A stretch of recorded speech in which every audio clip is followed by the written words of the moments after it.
Oke, yuk kita kerjakan soal nomor 13. Seperti biasa kita tentukan subjek sama verbnya dulu. Di situ ada kata cubic yang merujuk kepada nama tempat ya. Di situ merupakan kita bisa fungsikan sebagai subjek, oke. And then was divided yang merupakan verb ya, yang berbentuk pasif. Jadi bisa kita fungsikan sebagai verb, subjek sama verb sudah ada. Di awal di situ juga ada tambahan kata keterangan in 1791 ya, yang merupakan keterangan waktu. Nah, kemudian kita langsung, karena subjek sama verbnya sudah ada, yang artinya adalah bahwa kita tidak membutuhkan subjek dan verb lagi, karena di situ sudah ada, teman-teman ya. Oke, maka dari itu kita langsung ke posisi kosong ya. Jadi ada bagian kosong yang perlu kita jawab, dan kita berfokus kepada bagian yang muncul sebelum dan setelah bagian kosong tadi. Di situ ada Upper Canada ya, yang merupakan noun phrase atau kata benda, kemudian Lower Canada yang juga merupakan noun phrase yang ya difungsikan sebagai kata benda. Nah, maka dari itu kemungkinan besar yang akan kita gunakan di sini adalah pronoun kata ganti yang merujuk kepada Upper Canada and Lower Canada. Oke.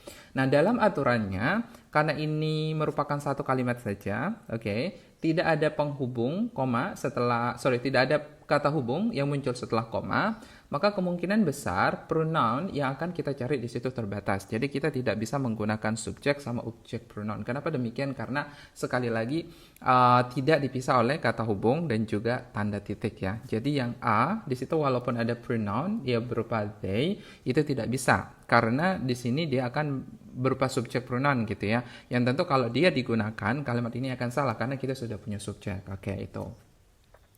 Kemudian yang B di situ jadi yang A sudah kurang sesuai, yang B both of them, oke. Di sini juga kurang sesuai.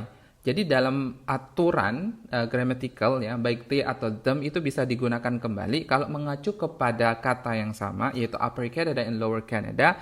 Bisa digunakan dengan dua syarat. Yang pertama harus dipisah, jadi akan menjadi dua kalimat atau menggunakan kata hubung. Oke, karena di situ tidak ada kata hubung dan di situ juga tidak ada tanda titik atau pemisah, maka kita tidak bisa menggunakan they sama them.